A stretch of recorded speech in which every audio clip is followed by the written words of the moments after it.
प्यारे दोस्तों नमस्कार। आज मैं अपने इस YouTube चैनल में एक नई श्रृंखला को जोड़ने जा रहा हूं, जिसका टाइटल हमने रखा है सुनो कहानी।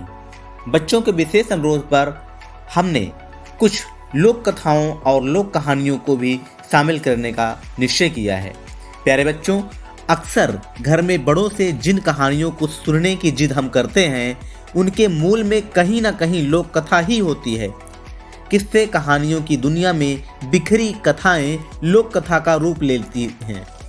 एक पीढ़ी से दूसरी पीढ़ी तक की यात्रा करती लोक कथाएं जब देश और काल के बंधन को भी नहीं मानती, तो सिर्फ एक कहानी सुनाने वाले से दूसरे कहानी सुनाने वाले तक की अनंत यात्रा में रहती हैं। बस थोड़े हेर फेर के साथ सारी दुनिया के बच्चों को रोमांचित करती हैं। तो प्यारे बच्चों, आज आपको इस कड़ी की पहली कहानी सुनाने जा रहा हूं, जिसका टाइटल है समय समय की हवा। तो आइए कहानी का आनंद उठाते हैं। समय की बात, समय के हाथ कि किसी समय की गोद में एक सुखी संतोषी गांव बसा हुआ था। अपने अपने घर, अपने अपने दरवाजे होते हुए भी गांव की चौपाल एक थी।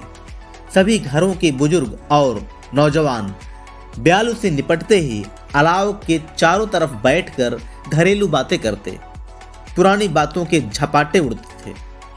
हंसने की बात सुनकर हंसते थे, दुख की बात सुनकर आहें भरते थे। किसी का भी मुंह झूठ और छल कपट की बाड़ी सीखा हुआ नहीं था। सच्ची बात करते थे और सच्ची बात सुनते थे। घर घर चूल्हे में मंद मंद आंच तो जलती थी, मगर किसी भी कोने में आग नहीं लगी हुई होती थी। बूते की कामना और बूते का काम, नीचे धरती और ऊपर राम। मुट्ठी में समाये इतनी ही जरूरतें थीं। पेट के लिए रोटी, पीने के लिए पानी, पहनने के कपड़े, रहने को मकान। सूर्योदय से पहले ही घर घर में रोशनी फैल जाती थी। उस गांव के जमींदार ने अपनी जमीन किसान को खेती के लिए सौंप रखी थी।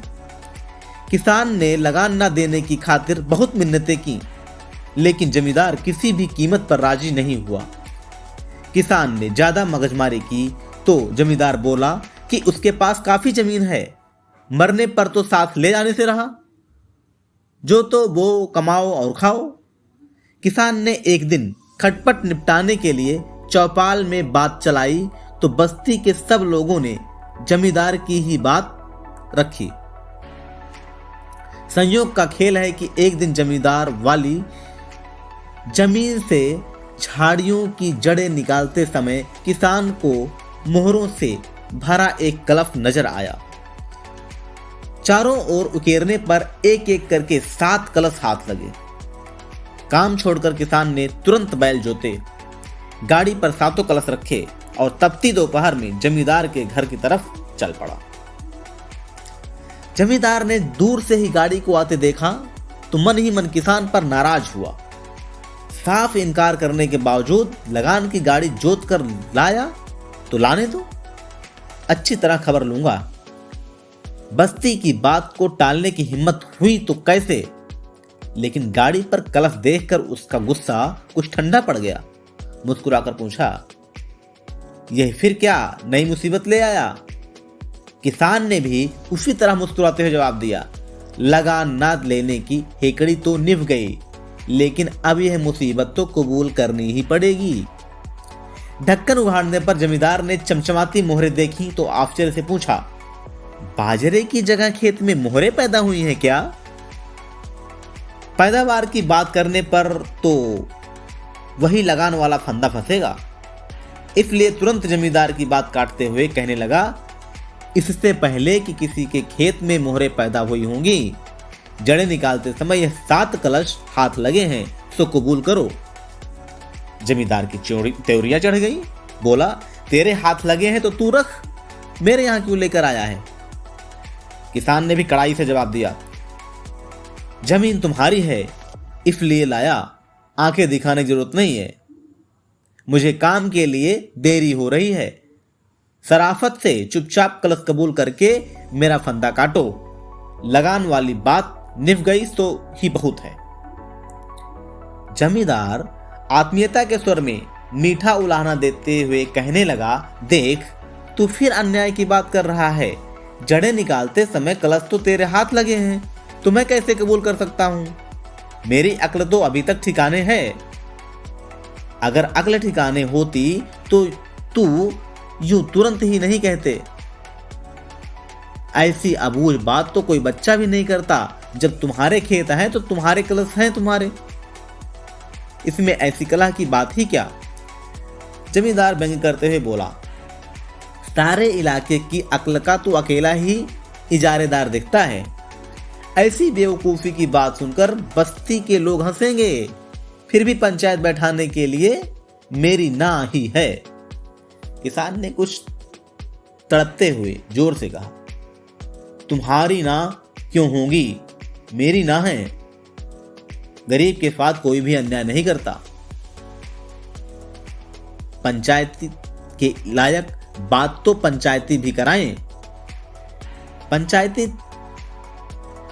जमींदार तैस में आकर कहने लगा, तेरे कहने से क्या होता है? कैसे पंचायती की बात नहीं है?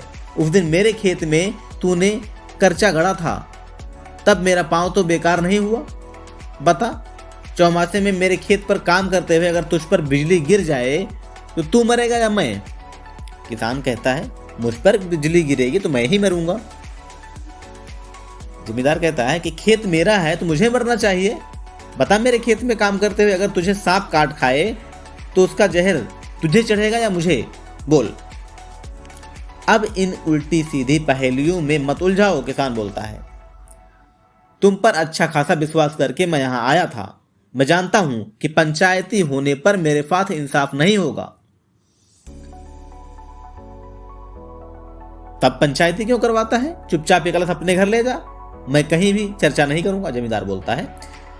फिर किसान कहता है, खूब चर्चा करो, मैं किसी से डरता थोड़ी हूं। उधार लिया हुआ मुंह तो तब भी ऐसी बात करते थोड़ी शर्म आ जाती है। तुम्हारा माल कैसे मैं घर ले जाऊं? ये कलश जाने और तुम जानो। मैं तो गाड़ी यहीं छोड़कर खेत पर जा रहा हूं। इतनी देर में मैं तो आधी जड़ें निकाल देता। खामखा बहस करना मुझे अच्छा नहीं परोसता। और यह आखिरी बात कहकर वो वहां से चल पड़ा। जमींदार ने उसे पुकार कर कहा, देख, बेकार की जिद करके मत जा, पछताएगा। किसान कहता है, कोई बात नहीं। जमींदार का गुस्सा समाया नहीं, पर किसान नहीं माना। तब वो कर ही क्या सकता था? घड़ी डेढ़ घड़ी रात ढलने पर वहीं अलाव के पास पंचायत जमी।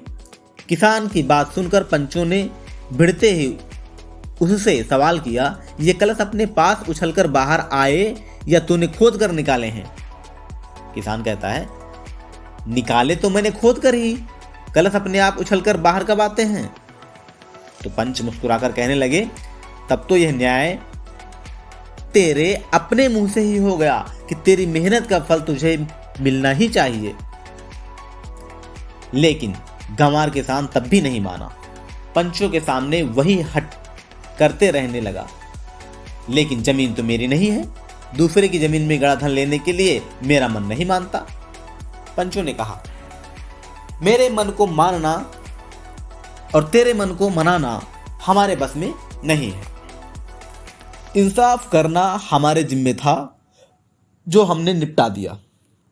धरती, पानी और हवा पर किसी का भी हक नहीं होता। अगर तू ऐसा ही हरिश्चंद्र है, तब दूसरे की जमीन पर बहती हुई हवा में तुझे सांस नहीं लेना चाहिए। आप फरमाए तो नहीं लूं, किसान कहता है। फिर पंचों ने कहा, लेकिन हम ऐसी उल्टी बात क्यों फरमाएं? हमारा कहना मान, जब तक गाड़ने वाले का पता नहीं चले तब तक यह अमानत तू ही संभाल। किसान कहता है, यह अमानत मेरे किस काम की? यह तो नींद बेचकर जागरण मोल लेना है। भगवान जाने किसने क्या आस करके ये मोहरे गाड़ी होंगी। या तो दूध का दूध और पानी का पानी करो, वरना मुझे ये कलश राज्य के खजाने में जमा कराने पड़ेंगे। पंचों ने कहा, हमने तो अपनी समझ के अनुसार जो इंसाफ करना था सो कर दिया। तू ना माने तो तेरी मर्जी। तब वो किसान चटकते हुए बोला, जब इंसाफ का रास्ता ही नहीं जानते हो तो इंसाफ करने के लिए मुंह धोते ही क्यों हो। उसके बाद वो जिद्दी किसान सीधा राज दरबार पहुंचा। ध्यान से सारी बात सुनने के बाद राजा ने कहा, जान माल की रक्षा के लिए मैं राजा बना, तब तेरा माल छीनने का मुझे अधिकार ही क्या। तू बेकार ही जूते घिसे। गांव के पंचों ने तेरे साथ बेइंसाफी नहीं की। तू खुशी खुशी ये कलश अपने घर ले जाता। तेरी मेहनत और तेरा ही फल है। राजा के मुंह से न्याय सुनकर किसान का मुंह फीका पड़ गया। वो कुछ दूसरी आप लेकर वहां आया था। धीमे सुर में कहने लगा, आपका यह आदेश तो मैं हरगिज नहीं मानूंगा, और मोहरों का मैं क्या करूं? बेकार जगह घेरेंगी। आप नाराज ना हो तो मैं पंचों के सामने उसी जगह ये फातो कलश वापस गाड़ दूं। उस वक्त की गोद में जैसी प्रजा थी वैसा ही उसका राजा। होठों पर मुस्कुराहट छितराते हुए कहने लगा, जैसी तेरी मनसा। आखिर उस किसान की जो मनसा थी वही हुआ। तीसरे दिन सूर्योदय के वक्त बस्ती के लोग पास खड़े देखते रहे और उसने अपने हाथों से उसी जगह कलश वापस गहरे गाड़ दिए। उसके बाद वक्त की ढलान पर वक्त की हवा निरंतर बिना सांस लिए बहती ही गई। हवा के उन थपेड़ों के आगे ना तो वो किसान रहा, ना वे बस्ती के लोग, और ना ही वो राजा। वक्त की गोद में नई पीढ़ी अवतरित हुई। नया राजा और नए ही पंच, नई पीढ़ी का नया ही खून। नई हवा में अभी तक वो पुरानी बात घुली हुई थी। एक दिन जमींदार का नौजवान बेटा उस किसान के बेटे के पास जाकर कहने लगा, मेरे पुरखे तो बिल्कुल नासमझ थे, लेकिन मैं वैसा नासमझ नहीं हूं। वह आगे कुछ और कहना चाहता था, लेकिन लड़का बीच में बोला तो उसे रुकना पड़ा। किसान का लड़का मुस्काने की चेष्टा करते कहने लगा, आप क्यों नासमझ होने लगे? लेकिन मैं तो अभी तक अपने पुरखों की तरह वैसा ही नासमझ हूं। फिर, हाँ, तू नासमझ है सो मैं जानता हूं, तभी तेरे खेत में गड़े हुए कलश तू मुझसे बगैर पूछे छुपा कर रात को घर ले आया। अब किसान के बेटे ने मन ही मन सोचा कि हजरत खेत की जमीन टटोल कर आए दिखते हैं, वहां कलश हो तो मिले। सुमत सूझी सो 5 दिन पहले सारे कलश घर ले आया, नहीं तो आज एक भी मोहर हाथ न लगती। अब दबने से बात बिगड़ जाएगी। निसंकोच बोला, अरे इसमें पूछने की बात क्या है?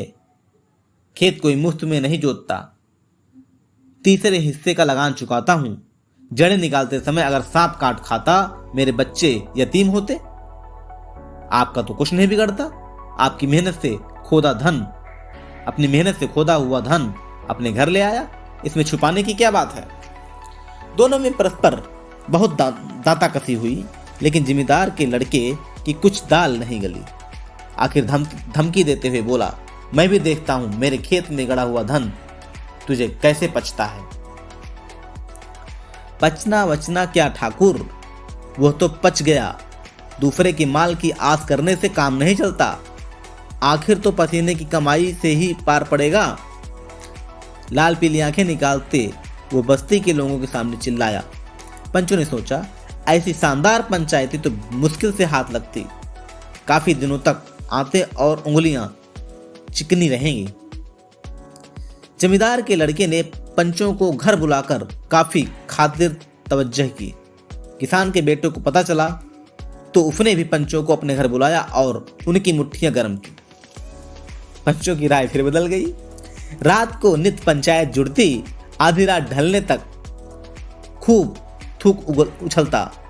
गांव में 2 दल बन गए थे, आधे पंच के खेत के मालिक के साथ और आधे किसान के साथ। सूत उलझा तो उलझा, लेकिन पंचों की मौज में किसी तरह की कोई कमी नहीं थी। काफी दिनों तक सिर खपाने के बाद पंचों ने लगान के हिस्से माफिक मोहरें बांटने का फैसला दिया, लेकिन किसान का बेटा नहीं माना। उसके पास सूरज के टुकड़ों की ताकत थी। उसने फिर पंचों को अपने घर बुलाकर शानदार आवभगत की। एकाएक जमींदार के हिमायती फिसल गए। बिहार की जबान इधर से उधर मुड़ गई। बेचारे जमींदार ने खर्च खाते के बावजूद सब्र किया। वक्त की हवा फिर अपनी मस्ती में खूब बही। गाछ वृक्षों के अनेक पात झड़े और अनेक कोपले फूटी। नए अंकुर उगे। अनगिनत नदियों का पानी समुद्र में इकट्ठा हुआ। असंख्य सूरज उदित हुए, चोटी पर चढ़े और अस्त हो गए। फिर एक पीढ़ी ठिकाने लगी। नई पीढ़ी का नया खून नसों के भीतर उल्टी छाती चढ़ने लगा। नई हवा में अभी तक पुरानी बातें घुली हुई थी। जमींदार का नौजवान दिलेर पोता नंगी तलवार लेकर किसान के घर पहुंचा।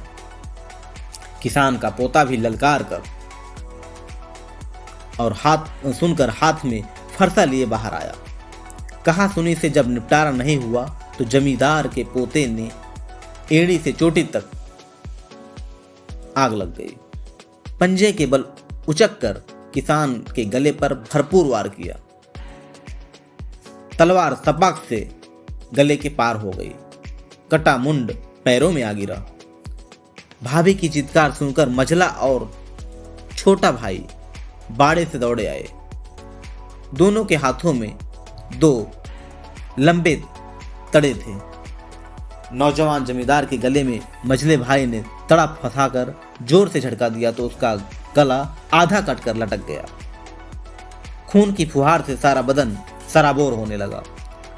उस गांव की धरती पर पहली दफा पसीने की जगह खून की आकृति चित्रित हुई। गांव के पंच शामिल होकर राजा की शरण में पहुंचे। गड़े हुए धन की बात सुनते ही राजा को गुस्सा आ गया। पंचों ने इतने दिनों तक भेद छिपाकर क्यों रखा? गड़ा धन तो राजा का ही होता है।